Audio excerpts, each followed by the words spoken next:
காலையிலே இன்னைக்கு கிளைமேட் ரொம்பவே சில்லுன்னு இருந்தது.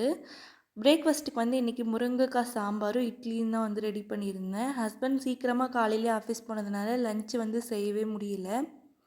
பசங்க 2 பேரும் என் பின்னாடியே சுத்திட்டு இருந்தாங்க.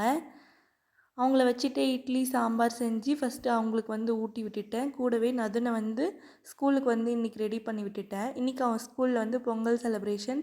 ஸோ ஆஃப் டே தான் ஸ்கூல். ஸ்நாக்ஸ் மட்டும் குடுத்து அனுப்ப சொல்லியிருந்தாங்க. பேன் கேக் பண்ணியிருந்தேன். Banana pancake. இது எப்போவுமே சொதப்பிடும். இன்றைக்கி எப்படியோ நல்லா வந்துருச்சு.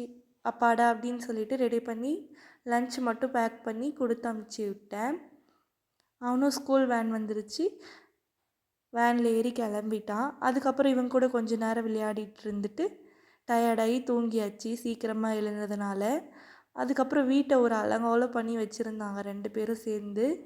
எல்லாத்தையும் க்ளீன் பண்ணிவிட்டு இன்றைக்கி மேட்டெல்லாம் வாஷ் பண்ணலான்னு சொல்லிவிட்டு சுடுதண்ணியில் 1 மணி நேரம் ஊற வைக்கலாம் அப்படின்னு சொல்லிட்டு ஊற வச்சுட்டேன்.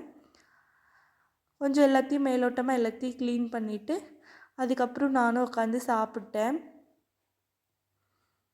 கூடவே வாஷிங் மிஷினில் துணி போட்டு விட்டுருந்தேன். அதுவும் முடிஞ்சிருச்சு. எல்லாமே எடுத்துகிட்டு போய் காய போட்டு வந்துட்டேன். என்னோடய மார்னிங் சில டைம் இப்படி தான் இருக்கும். உங்களுக்கு எப்படி இருக்கும்னு சொல்லுங்கள். ஹஸ்பண்ட் இருந்திருந்தாங்கன்னா லஞ்ச் வேலையும் எல்லாம் சேர்ந்து முடிஞ்சிருக்கும். ஆனால் இப்போ அவங்க இல்லாததுனால தனியாக செய்கிற மாதிரி இருக்குது. அவ்வளோதான். பாய்.